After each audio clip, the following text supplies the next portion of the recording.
माँ की ममता का मोल। एक व्यक्ति जो कि अपने जीवन में काफ़ी सफल हो चुका था, वो एक दिन अपनी माँ के पास गया और बोला, माँ, आज जो कुछ भी मेरे पास है, मैं जिस सफलता की बुलंदियों को पा चुका हूँ, वो सब आपके प्यार और ममता की ही देन है।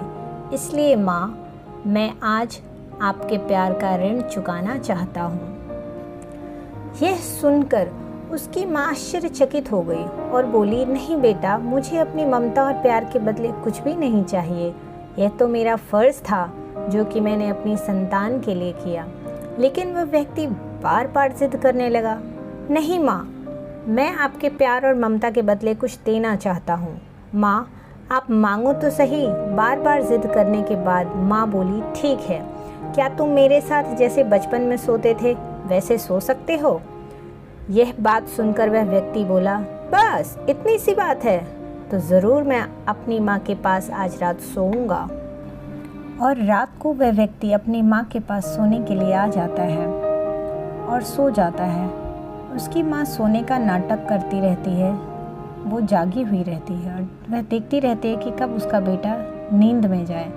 जब वह नींद में जाता है तो उसकी माँ उसे जगाती है, बेटा बेटा, क्या तुम सो रहे हो? वो कहता है, नहीं माँ, बोलो क्या हुआ?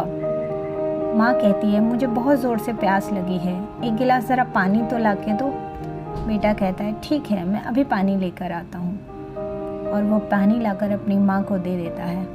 माँ उसमें से थोड़ा सा पानी पी लेती है और गिलास वहीं पे रख जाती है और बेटे को कहती है, अब तुम सो जाओ। और देखती रहती है कि कब उसकी आँख लगे। जैसे ही बेटे की आँख लगती है, वह पानी वहाँ पे गिरा देती है।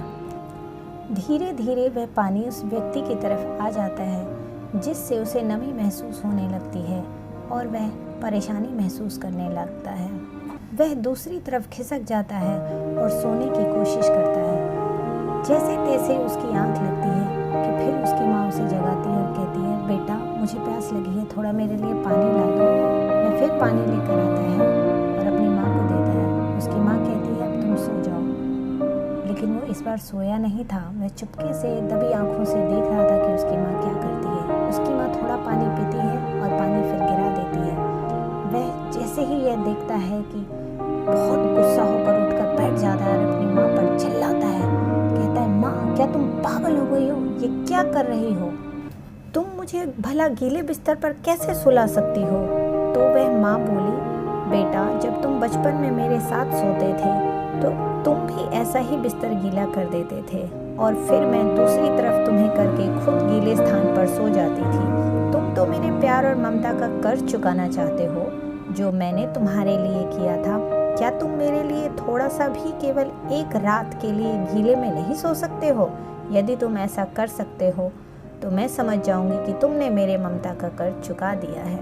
माँ की बातें सुनकर उस व्यक्ति की आंखें खुल गई थी।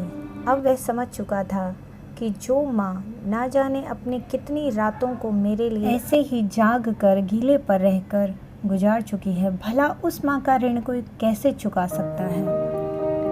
इस दुनिया में चाहे कितने भी ऋण और कर्ज चुकाए जा सकते हों, लेकिन माँ के प्यार और ममता का मोल का कोई ऋण नहीं चुकाया जा सकता। यहाँ तक एक माँ अपने पुत्र को इस संसार में पाने के लिए सारे दुखों को भूल जाती है। एक संतान जो कि माँ के कलेजे का टुकड़ा ही होता है, जिसे चाहकर भी माँ अपने संतान को कभी भी अपने से अलग होते हुए नहीं देखना चाहती है। एक संतान भले ही अपनी माँ को कितना ही दुख क्यों ना दे, लेकिन एक माँ अपने बच्चों का कभी बुरा नहीं सोच सकती। चाहे वो कितनी ही दुखी क्यों ना हो, वह ये कभी नहीं सोच सकती कि उसके बच्चों के साथ बुरा हो। वह तो हमेशा अपने बच्चों का भला ही सोचती है। अगर आपके पास माँ है तो आपसे बड़ा धनवान इस धरती पे कोई नहीं है। इसलिए दोस्तों, अपनी माँ का सम्मान कीजिए। और अगर आपको ये कहानी थोड़ी सी भी अच्छी लगी हो तो चैनल को लाइक, सब्सक्राइब और शेयर ज़रूर कीजिए। Thanks for watching. मिलते हैं अगली कहानी में।